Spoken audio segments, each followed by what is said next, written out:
और हिजबुल्लाह छोड़ नहीं रहा है, लेबनान की गवर्नमेंट को इन्वॉल्व किया गया उसमें। इजराइल गवर्नमेंट ने लेबनान की गवर्नमेंट से कहा कि हिजबुल्लाह को बोलो उनको छोड़ें, जो हमारे लोगों को उन्होंने पकड़ा हुआ है। तो अभी ये क्लियर नहीं हो पा रहा है कि कितने लोग मरे हैं इस बाकी सब हथियार छोड़ के भाग गए, वहाँ कोई रुका नहीं, तो वहाँ से उठाते हैं।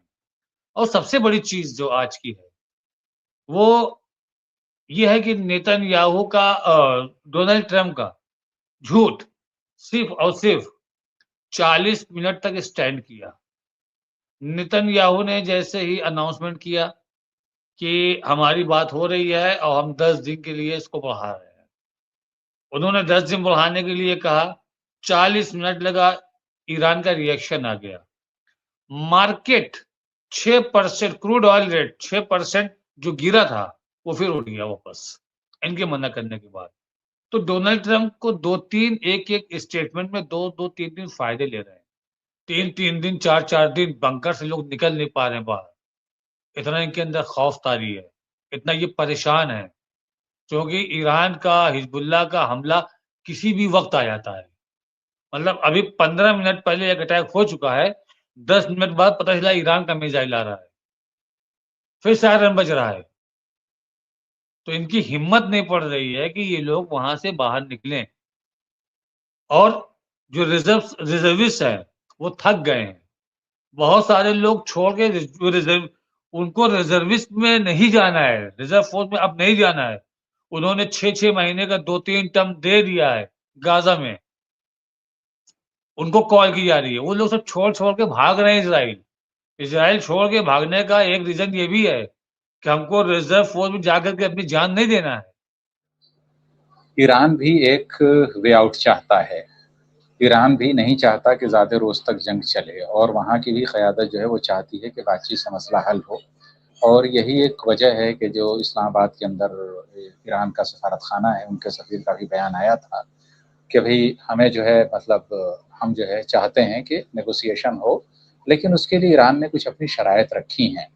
और जो अमेरिका की तरफ से 15 नुकाती शराइत आई थी, उनको एक्सेसिव जो है टॉकिंग पॉइंट्स कह के ईरान ने मुस्तरद किया था। करें तो चाइना को किस तरह से कॉन्फ्लिक्ट में इन्वॉल्व किया जाए। दूसरी तरफ चाइना और रशिया दोनों इस उसमें थे कि किस तरह अमेरिका को यहाँ पे घेरा जाए, ईरान के अंदर आए तो अमेरिका यहाँ आ गया। उसमें सबसे बड़ी चीज़ अमेरिका को यहाँ पे जो धक्का लगा, वो क्या लगा कि ये डायलॉग में ये मानकर चल रहे थे कि भाई फियर ऑफ बैलेंस क्रिएट करने में ईरान नाकाम इसलिए हो गया कि उसके पास न्यूक्लियर वेपन नहीं है और मिसाइल वगैरह कुछ उसने मारे थे 2-4 हज़ार किलोमीटर के, तो वो बस ऐसे ही करेगा और हमारे अरब के अंदर जितने बेसेस हैं वो सेफ रहेंगे। ये नहीं हो पाया।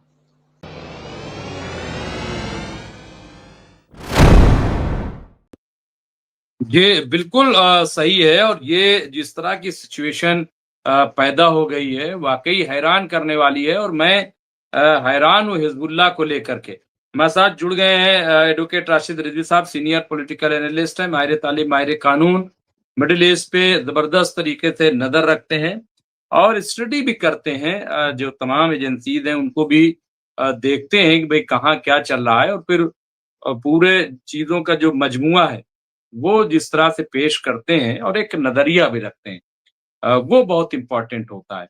क्योंकि ठीक है, तमाम न्यूज़ चल रही हैं और हम चूँकि यहाँ पे सिर्फ़ अपडेट नहीं देते हैं, हम न्यूज़ के साथ नज़रिया भी पेश करते हैं कि आखिर इसका हासिल क्या है। हम सिर्फ़ रिपोर्ट नहीं पेश कर रहे हैं कि ये हो गया, ये हो गया। वो 10 मिनट में 10 रिपोर्ट, 10 मिनट में 100 रिपोर्ट, वो तमाम चल रही हैं। हम बड़ी ज़िम्मेदारी के साथ एक नज़रिया भी पेश करना चाहते हैं दुनिया के सामने कि हिंदुस्तान के लोग, हिंदुस्तान और अमन पसंद लोग क्या सोचते हैं। तो मैं शुक्रगुज़ार हूँ एडवोकेट राशिद रिज़वी साहब का, और बहुत अच्छा तज्ज़िया पेश किया है, जैसा कि हमेशा करते हैं advocate major general Javed Iqbal साहब का। तो राशिद साहब, क्या अपडेट है? आपने तो एक अपडेट बड़ी ज़बरदस्त दे दी है और मैं समझता हूँ कि बहुत बड़ी खबर दी है राशिद रिज़वी साहब ने। और अगर ऐसा होता है, तो मैं समझता हूँ, जैसा कहा कि कल के हमले के बाद 20 से ज़्यादा आईडीएफ के जो फौजी हैं हिजबुल्लाह ने अपनी गिरफ्त में ले लिया है। मैं समझता हूँ कि ये बहुत बड़ी अपने आप में ये खबर है। और इसके साथ-साथ आपने जो ये कहा है कि हिजबुल्लाह के कल का जो बड़ा जबरदस्त हमला था, जिसने इजराइल की कमर तोड़ दी। ये भी मैं समझता हूँ, और आज तमाम अखबारात लिख रहे हैं कि मरकावा टैंक का कब्रिस्तान बन चुका है जो लेबनान है। और तो ये वाकई मैं समझता हूँ कि बहुत बड़ी ट्रेजेडी इनके लिए होगी, इजराइल के लिए, और भगदड़ तो मची हुई। तो क्या और अपडेट है राशिद रिजवी साहब, क्या ऑब्जर्वेशन है आज की? मुमताज भाई, लेबनान बॉर्डर पे इनका एक गांव पड़ता है नकौरा, लेबनान का है वो। और वहां से अगर आप निकलते हैं तो फिर हनीता वगैरह और इनका बॉर्डर पड़ जाता है आपका इसराइल का। और वहां का एक फेमस एक छोटा शहर है नहरिया। तो नहरिया में भी ये काफी सेटलमेंट हैं इसराइल के, और नहरिया में भी ये लोग बहुत अटैक किए। नहरिया तकरीबन तकरीबन आप ये समझिए कि खाली के बराबर हो गया है। वहां के मेयर आकर के रो रहे थे कि अगर एक हफ्ता यही हालात रहे तो 10 लोग भी वहां नहीं मिलेंगे आपको। तो इन चीजों को देखते हुए तो बिल्कुल लग रहा है कि बुरी तरीके से अटैक के वहां पर हिजबुल्लाह ने किया है। और हिजबुल्लाह ने, हमने कल भी आपको एक बात बताई थी कि हिजबुल्लाह ने अभी तक, यानी एक 2006 की भी वॉर हुई थी तो बड़ी वॉर मानी गई थी, इसमें सीज फायर हुआ था। कोफी अन्नान थे संयुक्त राष्ट्र के सचिव। तब उस वक्त संयुक्त राष्ट्र की थोड़ा वैल्यू थी, अहमियत थी। आज की जैसा नहीं है कि जिसकी जो मर्जी कर रहा है संयुक्त राष्ट्र खाली बोलता ही रहता है, चिल्लाता ही रहता है, कोई सुनने वाला नहीं। स्पेशली संयुक्त राष्ट्र की न तो अमेरिका सुनता है, न इसराइल सुनता है। और इसराइल जो सुनता नहीं है वो अमेरिका के दम पे सुनता है, और उसका अपना कोई दम नहीं है। आज अमेरिका हट जाए, 48 घंटे की गारंटी मेरी है, 48 घंटे में दफन हो जाएगा इसराइल। इनके पास अब आर्म्स नहीं रह गए। 1967 में जो युद्ध हुआ था इनका अरब देशों का इजराइल के साथ, उस वक्त के जो बचे हुए बारूद थे जो म्यूजियम में रखे थे, मजबूरी ये हो गई है कि इजराइल को अब उनको रिसाइकल करके उन बारूद को यूज करना पड़ रहा है, रिसाइकल करके। तो अब आप ये सोचिए कि उनके पास उनका आयरन डोम काम करना बंद कर दिया। थॉट पेट्रियट क्या हाल है वो आप तो देख रहे हैं। और जो आयरन डोम इनका 95% सक्सेस बताता था, तो आज की डेट में वो 95% फेल्यूर की तरफ जा रहा है। वो भी थक गया है। ईरान की जो अटैक तो होते थे वो तो होते ही थे, जो इधर से हिजबुल्लाह के अटैक हो रहे हैं, और वो छोटे छोटे रॉकेट को वो सोच रहे हैं छोड़ दें हम, हमको मिसाइल को इंटरसेप्ट करना है, बड़ी मिसाइल ज्यादा हमको परेशान करेगी। तो उस चीज को उन्होंने इग्नोर किया, और छोटे छोटे रॉकेट ने इतना हंगामा मचा दिया, इतनी तबाही मचा दी कि वहां पर लोग सेटेलर जो थे वो सब छोड़ छोड़ के भाग रहे। वो कोई वहां पर टिकना ही नहीं चाहता है, सब छोड़ छोड़ के भाग रहे हैं वहां पर। तो मुमताज भाई, अभी हमने आपसे बताया था कि वहां के नकौरा की बात। नकौरा पे ये लोग पूरा अपना सारो सामान लेके पहुंच गए थे। करीब 120 से 140 सोल्जर थे जो वहां पहुंच गए थे। इन्होंने क्या किया कि इन्होंने अपना 40-50 लोग का हिजबुल्लाह का झुंड था, वो क्या किए, वे बीच से फट गए, दो तरफ से ऐसे आ गए, वो लोग बीच में आ गए। अब उनके लिए शॉकिंग क्या हुआ कि अटैक तो हमको सामने से होना था, ये पीछे से कैसे होने लगा अटैक। वो अटैक इतना खतरनाक था कि जब तक ये संभल पाते, इनके रॉकेट लॉन्चर ये कंधे पे रख के चलते हैं, उन्होंने अपने कंधे पे रखे हुए रॉकेट लॉन्चर से इनके जो टैंक थे उनको डैमेज किया। कुछ को इन्होंने, जो सुसाइड ड्रोन थे उसका इन्होंने वीडियो फुटेज ही बनाया, सुसाइड ड्रोन से ले जा करके उसको अटैक किया। अब ये जब ये डिस्टर्ब हो गया कि मैं किधर अटैक करूं, उधर सामने से भी चल रहा है और ये पीछे से आ गए, तो इनको समझ में नहीं आया कि भाई भागू तो किधर भागू, जाऊं तो कहां जाऊं। सब सामान छोड़कर ये लोग भागने लगे। देखिए, कैजुअलिटी के बारे में क्लियर नहीं हो रहा है कि कैजुअलिटी कितनी हुई है, लेकिन जो अंदर की रिपोर्ट आई है, जिसके ऊपर बात चल रही है कि हमारे लोगों को छोड़ो, और हिजबुल्लाह छोड़ नहीं रहा है, लेबनान की गवर्नमेंट को इन्वॉल्व किया गया उसमें। इज़राइल गवर्नमेंट ने लेबनान की गवर्नमेंट से कहा कि हिजबुल्लाह को बोलो उनको छोड़ें, जो हमारे लोगों को उन्होंने पकड़ा हुआ है। तो अभी ये क्लियर नहीं हो पा रहा है कि कितने लोग मरे हैं इस बाकी सब हथियार छोड़ के भाग गए, वहाँ कोई रुका नहीं। फिर वहाँ से जो इनका फायर तेज़ हुआ है, तो हमको तो यही लगा कि वो शायद इसलिए भी कर रहे हैं कि जो भागे हैं, वो भी इनकी ज़द में आ जाएँ। तो इज़राइल का तो आप जानते हैं कि उसका सैंक्शन होता है, कितने मरे, क्या हुआ, नहीं हुआ। कल बहुत दिन के बाद उन्होंने अपने एक सार्जेंट का नाम बताया कि हाँ, इसकी कैज़ुअल्टी हुई है। तो ये एक का शो कर देते हैं इंटरनेशनल प्लेटफ़ॉर्म पे, वरना इंटरनली तो ये वो भी शो नहीं करते हैं। वहाँ पर जो न्यूज़ 18 के एक जर्नलिस्ट हैं, वो गए हुए हैं, वो खुद बता रहे थे कि हमको खुद बताया जाता है कि हमको कहाँ पे जाके कवर करना है। अब कहाँ पे नहीं जाना है, वो भी रिस्ट्रिक्शन रहता है कि वहाँ जाना ही नहीं है। और खाली उनको ही नहीं, सारी वर्ल्ड मीडिया को, कि आपको खाली वो हिस्सा कवर करना है, जहाँ पर कम डैमेज है। जो एरिया कम डैमेज है, वहाँ पे कवर करो आप। तो ताकि हमारी तबाही ज़्यादा किसी को नज़र ना आए। जो आपको वीडियोज़ मिल जाते हैं, तो वो वही लोग करते हैं जो बाहर के लोग रहते हैं, जिनके लोग बाहर रहते हैं। वो वीडियो को शूट करके सोशल मीडिया से, स्पेशली टेलीग्राम से वो भेजोगे। टेलीग्राम में कंट्रोल इज़राइल का नहीं है, टेलीग्राम रशिया का है, चैट आईडी। जैसे व्हाट्सएप वगैरह अमेरिका का है, तो टेलीग्राम पे कंट्रोल नहीं इनका।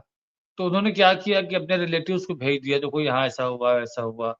वो लोगों ने जो कहीं पे भी हो, कनाडा में हो, लंदन में हो, यूएसए में हो, वर्ल्ड की किसी भी कंट्री में हो, वो लोग उसको डालते हैं सोशल मीडिया पे कि कल इज़राइल में ऐसा हुआ, कल इज़राइल में ऐसा हुआ। तो न्यूज़ एंकर्स उसको वहाँ से कलेक्ट करते हैं, क्योंकि वो आपका इंस्टाग्राम की रील बन जाता है, बहुत लोग खुशी-खुशी देखो इज़राइल तबाह हो रहा है, तो खुशी-खुशी रील बना देते हैं, एफबी पे डाल देते हैं, और भी जो सोशल मीडिया है उसमें डाल देते हैं। तो वो चीज़ हम लोग को दिखती है, हम लोग को सामने आती है।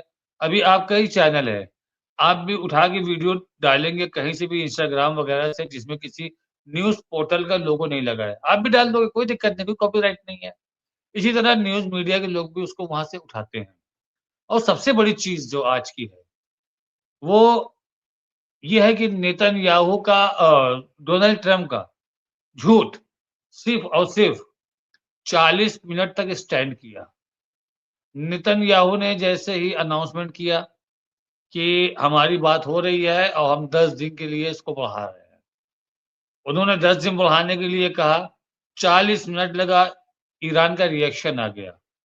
मार्केट 6% क्रूड ऑयल रेट 6% जो गिरा था, वो फिर उठ गया वापस, इनके मना करने के बाद। तो डोनाल्ड ट्रम्प को 2-3 एक-एक स्टेटमेंट में 2-2 3-3 फ़ायदे ले रहे हैं। एक तो ये लेते हैं कि स्टेटमेंट देने से पहले वो शेयर मार्केट में पैसा लगवाते हैं अपने लोगों का, खूब कायदे से, और जब स्टेटमेंट देते हैं तो वो चीज़ उड़ जाता है रेट। जब उसका रेट उठता है शेयर मार्केट का, तो वो सीधा-सा एक जवाब आता है वहाँ से, तो वो उससे पहले अपने लोगों को बोलते हैं सेल कर दो। जो उनका अर्थव्यवस्था चल रही है, उनकी यदि पर्सनल है या उनके लोगों की है, तो उसके ऊपर अमेरिका में एक जाँच की बात आ रही है कि इसके ऊपर एक इंडिपेंडेंट जाँच होनी चाहिए कि इनके स्टेटमेंट से पहले कितने लोगों ने पैसा लगाया, स्टेटमेंट के बाद कितने लोगों ने उसको बेचा। वो चीज़ें मैच होनी चाहिए। दूसरा, इन्होंने जो फिर 10 दिन का दिया है और 6 अप्रैल तक पहुँचा दिया है, और हमको लगता है कि ये जो 6 अप्रैल की बात कर रहे हैं, उसके बाद 1 डेट और दे देंगे, कह देंगे बाय-बाय हम चलते हैं। लेकिन अगर आप ये सोचो कि ईरान यहाँ पर मान जाएगा, तो ईरान यहाँ पर मानेगा नहीं। अब ईरान को तोड़ने के लिए बहुत ज़्यादा बेस है नहीं। हम लोग बात करते हैं डिप्लोमेसी पे, हम लोग बात करते हैं अपने आर्मी फैसिलिटीज़ की, लेकिन एक्चुअल में सबसे बड़ी लड़ाई चल रही है अर्थव्यवस्था की, मिडल ईस्ट में। बड़ी-बड़ी कंपनियाँ अमेरिका की, फ्रांस की, ब्रिटेन की, जो आपके गैस पे काम कर रही है, जो आपके क्रूड ऑयल पे काम कर रही है, इनके मुमताज़ भाई पर डे के हिसाब से अगर देखा जाए तो अब तक एक वो आया है, फिगर निकल कर के आया है कि इन कंपनियों का 100 बिलियन का नुकसान हुआ है 1 महीने। और 100 बिलियन एक बहुत बड़ा अमाउंट होता है। 100 बिलियन के लॉस में गए हैं और जैसे-जैसे ये आगे चलता रहेगा, ये और लॉसेस चलते रहेंगे। उनका भी डोनाल्ड ट्रम्प के ऊपर प्रेशर है कि भाई हमारा तो लॉस पे लॉस हो रहा है, हम क्या करेंगे? कुछ करो, कुछ करो। अब चूँकि डोनाल्ड ट्रम्प के हाथ में कुछ नहीं है। वो सिर्फ़ अपने आप को विथ रिस्पेक्ट वहाँ से निकालना चाह रहे हैं और ईरान उनको निकलने का रास्ता नहीं दे रहा है। उनका ये भी मैसेज था कि हम इस जंग से निकलना चाहते हैं, लेकिन एक विक्ट्री के साथ निकलना चाहते हैं, रिस्पेक्टेड विक्ट्री के साथ निकलना चाहते हैं। ईरान उसमें कोऑपरेट करे। ईरान ने कह दिया कि विक्ट्री तो तुम्हारी हम होने ही नहीं देंगे। तुम्हारी विक्ट्री तो हम होने ही नहीं देंगे। और दूसरी तरफ वहाँ पर तिलमिला रही है एक लॉबी अमेरिका में।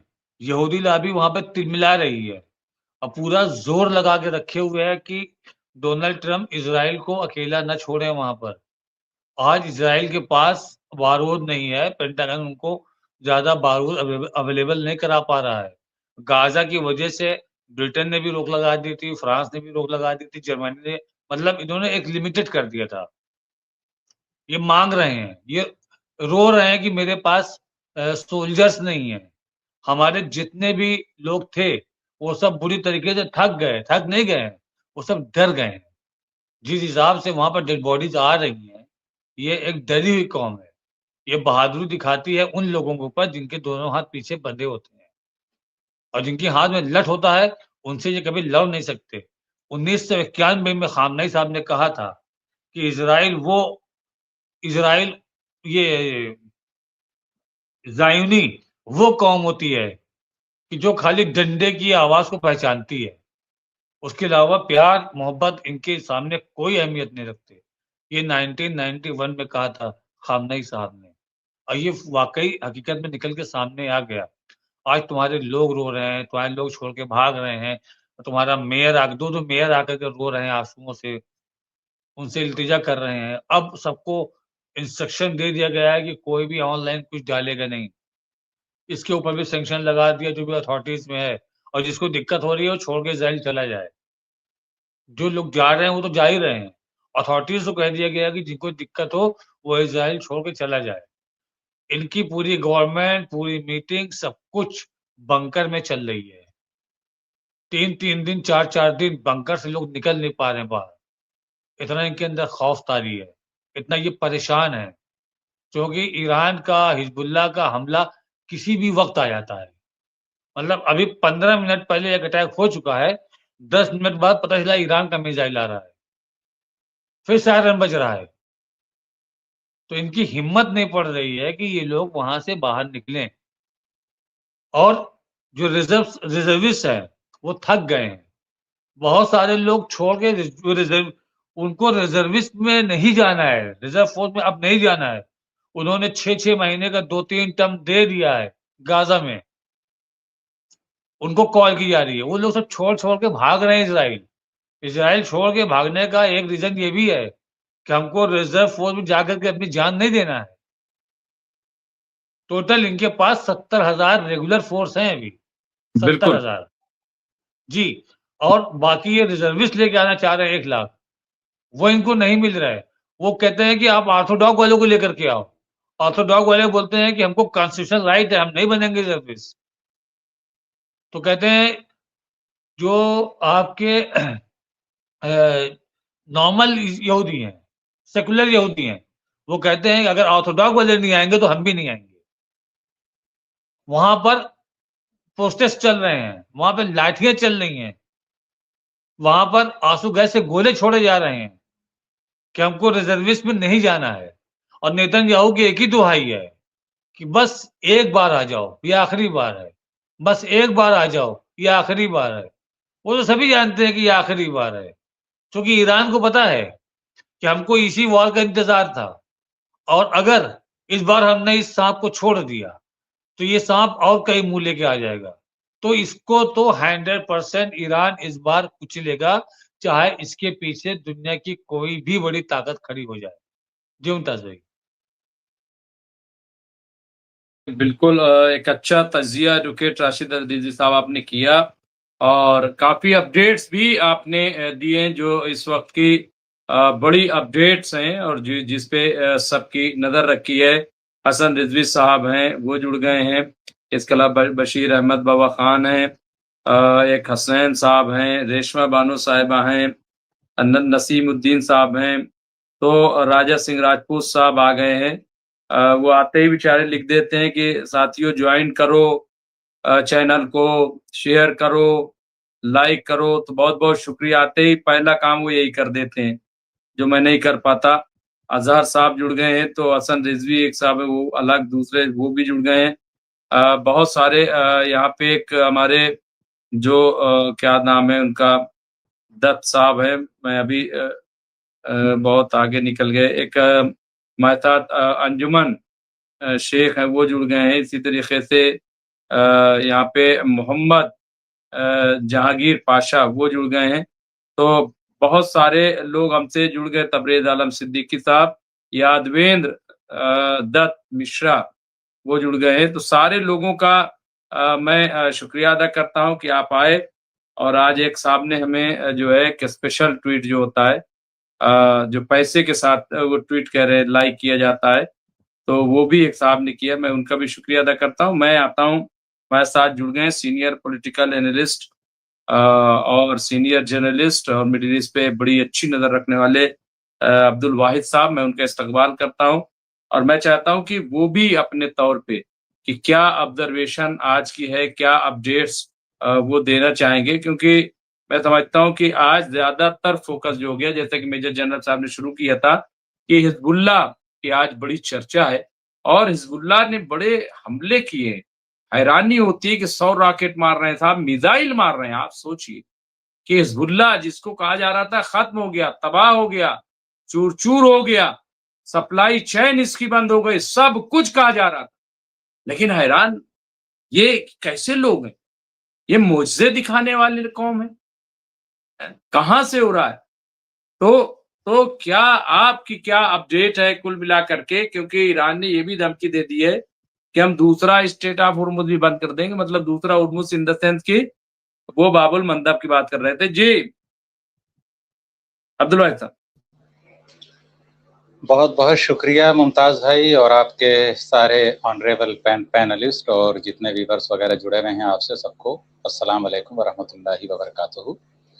और जो है मेरी अप्रोच आप जानते हैं कि बहुत ही रियलिस्टिक होती है, और वो जो है उसके अंदर जो है एक तज्जिया होता है बहुत ही ऑब्जेक्टिविटी के साथ।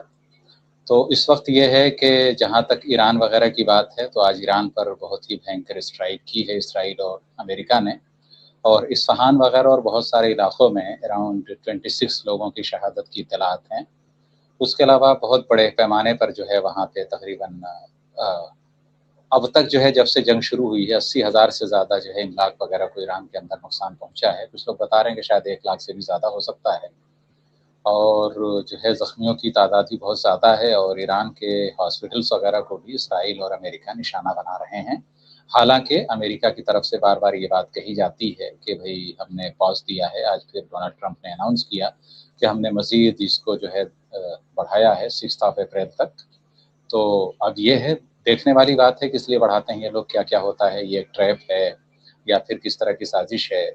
और दूसरे ये कि जो बात आई हिजबुल्लाह के ताल्लुक से लेबनान वगैरह में, देखिए अगर हम रियलिस्टिक अप्रोच की बात करें तो इस वक्त जो है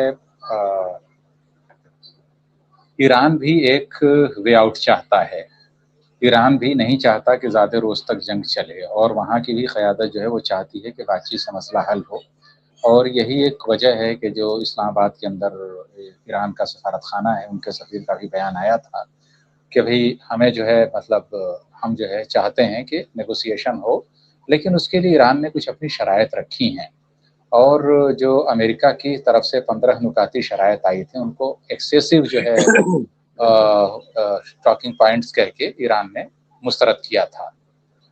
दूसरे ये है कि जो कुछ वहाँ पे हो रहा है, ठीक है, हम ये मानते हैं कि इसराइल के अंदर बहुत नुकसान हो रहा है, सब कुछ हो रहा है, लेकिन सवाल वही है कि क्या ये जंग रोकने की जो है हालत में ईरान है या अमेरिका है या इसराइल है।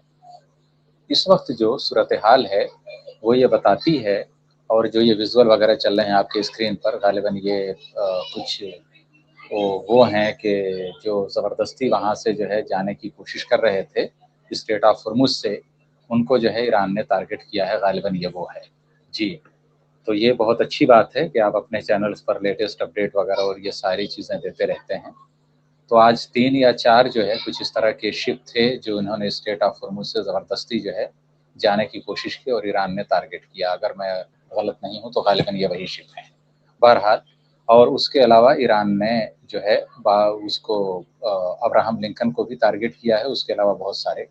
देखिए, एक्चुअली जो चीज़ समझने की है वो क्या है, हम अभी तक बात करते हैं कि ये जंग सिर्फ इसराइल, ईरान और अमेरिका की है। बेसिकली ये उनकी जंग नहीं है। हम इसको सिर्फ दीनी रुझान से देखें कि नहीं फ़लस्तीन की है, इसराइल कब्जा करना चाहता है, ग्रेटर इसराइल, और उसके बीच में ईरान आ रहा है। तो मैं ये भी वजाहत कर दूं कि ईरान वो कोई ग्रेटर इसराइल और उसके बीच में नहीं आ रहा है। उसके लिए ईरान ने अपने एक्सिस ऑफ रेजिस्टेंस बनाए हैं, वो लोग काफ़ी थे।